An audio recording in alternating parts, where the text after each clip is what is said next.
Good morning student. इससे पहले वाले वीडियो में मैंने आपको बता दिया कि बूढ़ी काकी चैप्टर के जो राइटर है प्रेमचंद्र जी के बारे में पढ़ चुके थे। इसके आगे वाले वीडियो में मैंने आपको बता दिया इस कहानी का जो सार कह सकते हैं या इंट्रोडक्शन मैंने आपको करवा दिया था।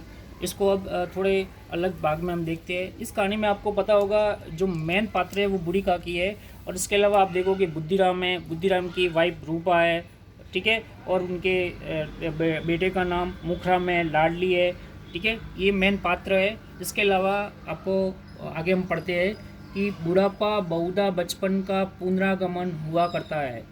ये बहुत ही अच्छी लाइन बोली गई है और कई बार एग्जाम में पूछा भी जाता है कि निम्नलिखित वाक्य का आशय स्पष्ट कीजिए। उसमें ये पूछा भी जाता है कि बुढ़ापा बहुधा बचपन का पुनरागमन हुआ करता है। पुनरागमन का मतलब होता है वापस, रिटर्न आना, ठीक है, वापस आना। कहते हैं कि जब बूढ़े हो जाते हैं तो बूढ़े हो जाने पर जो बूढ़े लोग होते हैं उसमें आपने देखा होगा उनके अंदर बच्चों जैसे लक्षण आ जाते हैं। वो छोटी छोटी बात पर नाराज़ हो जाते हैं, ठीक है, उनको कुछ नहीं मिलता तो वो परेशान हो जाते हैं, झुंझलाहट होती है उनके अंदर। और वो जब बूढ़े हो जाते हैं तो ऐसा लगता है कि जो बूढ़े हो गए तो उनमें एक बचपन आपको दिखाई देता है।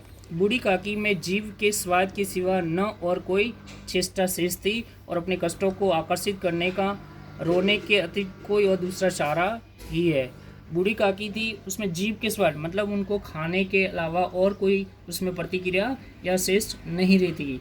और इसके अलावा जब भी बूढ़ी काकी को कोई दुख होता था, कोई तकलीफ होती थी, कष्ट होता था, पीड़ा होती थी, तो वो उस पीड़ा को अपनी ओर अट्रैक्ट करने के लिए, आकर्षित करने के लिए रोने के अतिरिक्त उनके पास में कोई दूसरा ऑप्शन या दूसरा कोई सहारा नहीं था।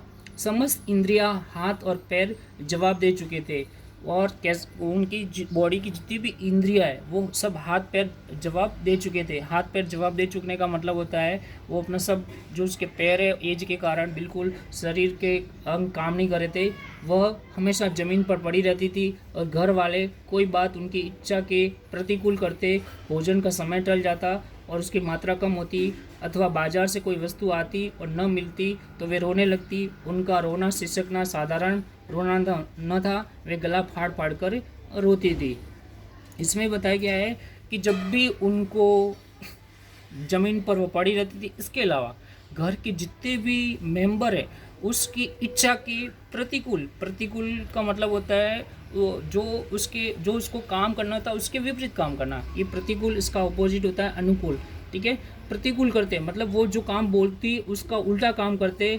या इसके अलावा जब टाइम भोजन का समय टल जाता, जब उनको भोजन का समय हो जाता था या भोजन लेट पहुंचाया जाता था या उसकी मात्रा कम होती थी, या बाजार से कोई वस्तु अगर लाते हैं और उनको न मिलती है तो वे ज़ोर ज़ोर से रोने लगती थी, गला फाड़ फाड़ के रोती थी। और उनका रोना सिसकना, रोती थी भी साथ साथ में वो सिसक भी थी, और वो कोई सिंपल रोना न था, वे बहुत ऊंची आवाज़ में या गला फाड़ फाड़ कर रोती थी।